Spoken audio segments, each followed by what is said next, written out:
5 paraan na makakatulong sa iyo paano makapag-ipon. Number 1, mag-set ka ng budget. Isa sa pinaka-epektibong paraan ng pag-iipon ay ang pagsiset ng budget para sa iyong mga gastusin. Dapat mo itong sundin at limitahan ang mga unnecessary na gastusin. Number 2, magtabi ng bahagi ng iyong sahod.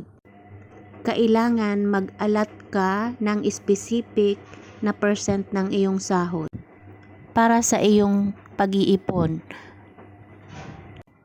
Kailangan meron kang para sa iyong emergency fund, para sa iyong mga gastusin sa araw-araw, at para sa iyong health care.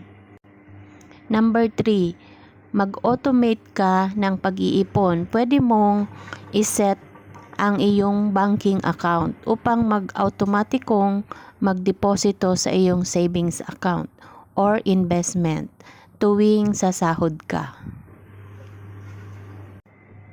Number 4, magtinda ka ng hindi kailangan. For example, ibenta mo ang mga hindi mo na nagagamit na damit, sapatos, or mga gamit na iba pang mga bagay na pwede mong mabenta upang madagdagan para sa iyong ipon.